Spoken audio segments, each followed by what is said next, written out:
11-сентябрь. Түйшүк тартпоонун 7 себеби. 1-бөлүк.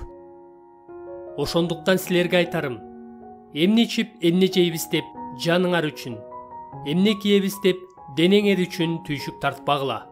Тамакка караганда жан, кийимге караганда дене кымбат эмеспи?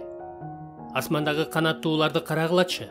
Алар эгин экпейт, оруп жыйбайт, кампага жыйнабайт. Бирок асмандагы атаңар аларды азыктандырат. Алардан силер канча эсе артыксыңар. Матай 6-бөлүм 25-26 аяттар. Биз 3 күн катары менен Исанын тоодогу насаат сөзүнүн үстүнөн ой жүгүртөбүз. Матай 6-бөлүм 25-34 чейинки аяттарда Иса тамак аш жана кийим-кечекке байланыштуу тынчсыздануу тууралуу айтат.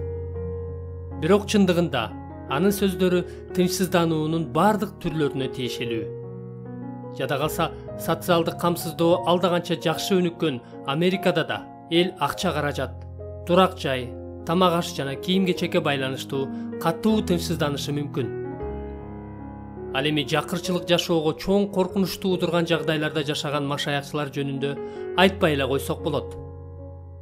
Бирок Иса 30-аятта ишенимиңиздар деп биздин тынчсыздануубуз атабыздын келечектеги ырайымы жөнүндөгү убадасына толук ишенбегенибизден келип чыгарын айтат.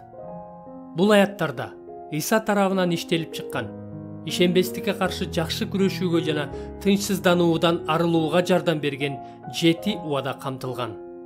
Бүгүн биз 1 жана 2 убадаларды карайбыз.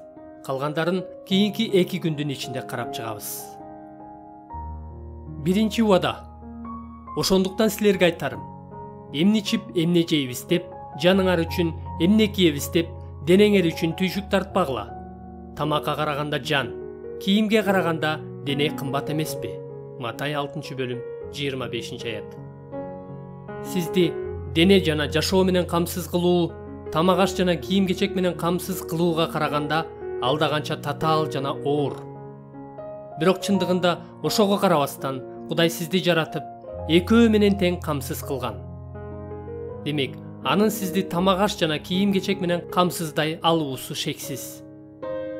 Мындан тышкары, кандай гана болбосун, Кудай бир күнү денеңизди тирилтип, өзү менен түбөлүккө мамиледе болушуңуз үчүн өмүрүңүздү жана денеңизди сактап турат.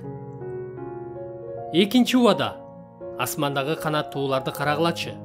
Алар эгин экпейт, оруп жыйбайт, кампага жыйнабайт.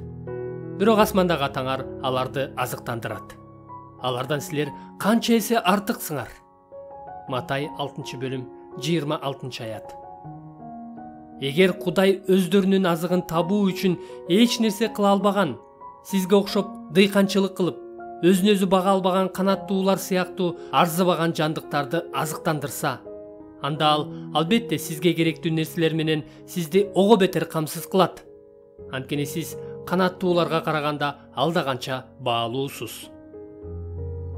Сиздин канаттуулардан айырмаланып, Кудайга ишенүү, баш ийүү жана ыраазычылык келтирүү аркылуу аны даңктай ала турган укмуштуудай мүмкүнчүлүгүңүз бар.